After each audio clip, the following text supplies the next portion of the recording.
बिस्मिल्लाहिर्रहमानिर्रहीम नहमदुहु व नुसल्ली अला मुहम्मद रसूलुल्लाहि करीम। ये प्रॉब्लम डिफरेंशियल इक्वेशन के linear differential equation with constant coefficient chapter से है। Solve Y double dash minus Y dash minus 6y is equal to 20 e to the power minus 2x।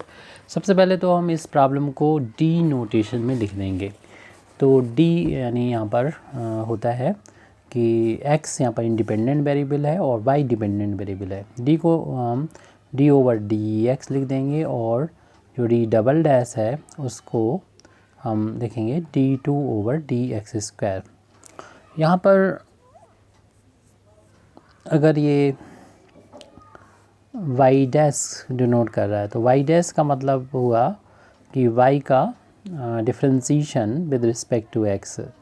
तो d ओवर डी एक्स को हमने यहाँ पर d लिखा तो ये dy बाई से डिनोट होगा, और जो लिखा है यहाँ पर y डबल डैश तो उसका मतलब होगा कि 2 बार डिफ्रेंसीशन y का विद रिस्पेक्ट टू x। तो d2 over D x square को हमने लिखा है d डबल डैश से, तो d डबल डैश हो गया और ये y जो लिखा है वो हमने लिख दिया। तो इससे y डबल डैश यहाँ पर ये हो जाएगा। तो the given equation can be written as इसको इस तरीके से लिख सकते हैं। यानी y डबल डैश को हम लिख सकते हैं d double dash y minus, इस तरीके से y डैश को लिख सकते हैं d y माइनस का 6y is equal to 20 into e to the power minus 2x। अब यहाँ पर हम y को राइट हैंड साइड में बाहर ले लेंगे तो मिलेगा y डबल डैश माइनस ये d डैश होगा, या d डैश ना करके इसको हम d स्क्वायर भी कर सकते हैं। तो d स्क्वायर ज़्यादा बेहतर रहेगा, d स्क्वायर ही हम यूज़ करते हैं। तो d स्क्वायर हो जाएगा, d स्क्वायर एक पावर है तो रहने दीजिए d और माइनस का 6, y को यहाँ से हमने बाहर ले लिया और 20 e to the power minus 2x। इस linear differential equation with constant coefficient, क्योंकि यहाँ पर देख रहे हैं कोफिशिएंट जो है 1 माइनस 1 और 6 कांस्टेंट हैं, ये कांस्टेंट कोफिशिएंट है।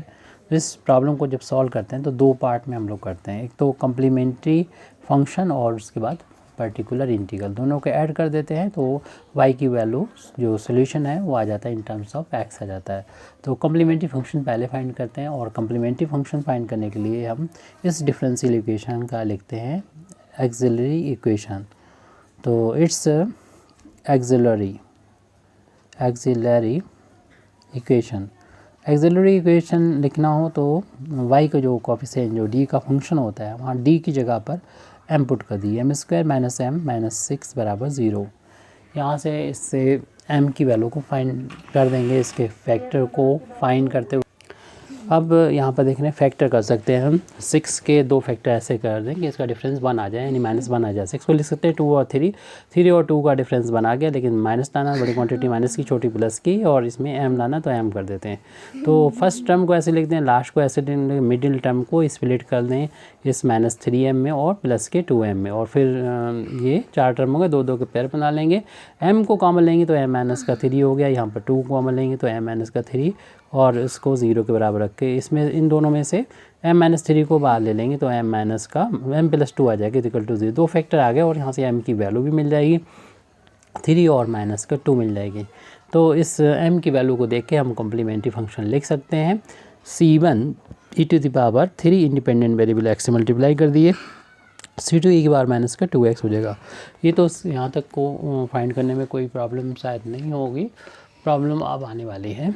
यानी पर्टिकुलर इंटीग्रल जब फाइंड करते हैं आप तो 1 अपान में लिख देते हैं, जो हमारा डिफरेंशियल इक्वेशन लास्ट में मिल जाता है y का जो कोफिशिएंट होता है जो d का फंक्शन होता है उसको लिखते हैं यहाँ डिनोमिनेटर में d स्क्वायर माइनस का d और माइनस 6, और राइट हैंड साइड में जो होता है उस पर ये ऑपरेट हो जाता है, यानी 20 e to the power minus का 2x।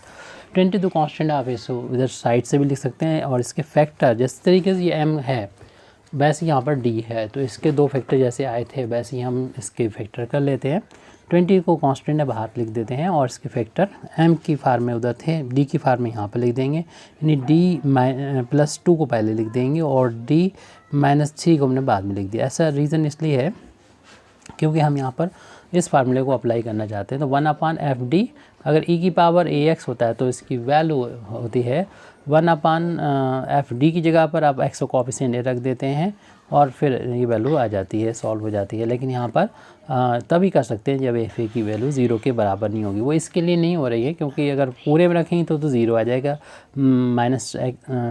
x का कोफिशिएंट -2 अगर d की जगह रखते हैं तो 0 आ जाएगा। तो ये फैक्टर प्रॉब्लम कर रहा है, तो हमें एफ को सिर्फ इतना ही ले रहे हैं 1/d-3 को, तो इसमें ही इस ले रहे हैं, यानी इसको हम अलग रखते हैं इससे, ये 1/d+2 को हम अलग से ही रखेंगे, सिर्फ 1/d-3 पर ही ये ऑपरेट होगा e की पावर -2x पे। तो इस फार्मूले को यहाँ पर अप्लाई कर सकते हैं। प्रॉब्लम इसके बाद आ रही होगी d+2, यहाँ पर आप सिंपली जहाँ पर भी नज़र आएगा d उस x का जो कोफिशिएंट है -2 वो रख देंगे, पुट कर देंगे, तो ये तो सॉल्व हो गया। ये -5 बन जाएगा, इसको हम साइड से लिख देंगे, यानी 20 के अपान में -5 लिख देंगे और अपान में ये d+2 है, ये अब ऑपरेट होगा हमारा वेरिएबल फंक्शन e की पावर -2x पर।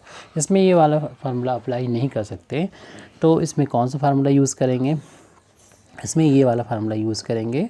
जब 0 वाले केस आ जाता है तब ये 1/fd और e to the power ax into v हो, तब हम e की पावर ax इधर लिखते हैं और जहाँ जहाँ पर भी d होता है वहाँ पर हम d+x का जो कोफिशिएंट होता है वो यहाँ पर ऐड कर देते हैं और सिर्फ v वाले पर ही ये ऑपरेटर ऑपरेट होगा।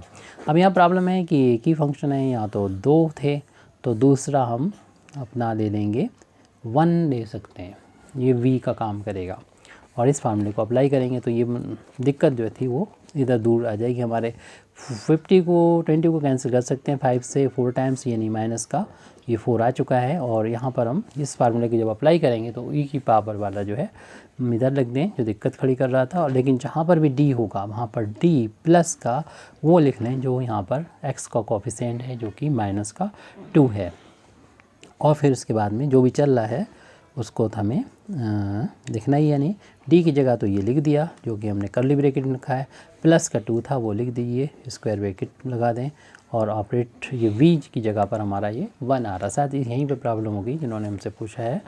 तो -4 into e to the power -2x, ये अब ब्रैकेट हटाएंगे तो d इधर प्लस का प्लस माइनस तो माइनस हो जाएगा 2 और प्लस का 2 और माइनस का 2 है, ये तो कैंसिल हो जाएगा अभी तो, और -4 e to the power -2x 1/d जो होता है वो 1 पर यहाँ पर ऑपरेट हो रहा है, और 1/d का जो मतलब है वो हम लोग जानते हैं कि 1/d का मतलब इंटीग्रेशन होता है x के रिस्पेक्ट में, और 1 का जो इंटीग्रेशन है 1 का इंटीग्रेशन है e की पावर -2 है, 1 का इंटीग्रेशन जो होता है x होता है। तो इस तरीके से ये वैल्यू आ चुकी है पर्टिकुलर इंटीग्रल की जो कि -4x e to the power x को पहले लिख दिया e की पावर -2x। इस तरीके से हम लोग जनरल सोल्यूशन लिख सकते हैं। Therefore general solution of given differential equation, the general solution of given differential equation is y is equal to complementary function और प्लस पर्टिकुलर इंटीग्रल दोनों को ऐड करके मिलता है।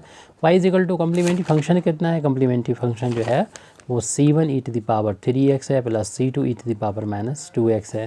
फिर यहाँ पर कम्प्लीमेंट्री फंक्शन लिखने के बाद पर्टिकुलर इंटीग्रल अभी जो आया था उसको लिखेंगे जो कि माइनस है, तो प्लस का और इसमें वैल्यू रख रहे हैं जो कि माइनस का 4x e to the power -2x है, इसको हमने लिखा और ये ब्रैकेट ओपन करेंगे प्लस माइनस के इंटू माइनस हो जाएगा। तो हमारा रिजल्ट आ चुका है c1 e की पावर 3x प्लस का c2 e to the power -2x और ये माइनस का हो गया 4x e to the power -2x। इस तरीके से अपनी प्रॉब्लम ये सॉल्व हो चुकी है। Thank you very much Indeed for listening me. व आखिर दावाना अल्हम्दुलिल्लाहि रब्बिल आलमीन।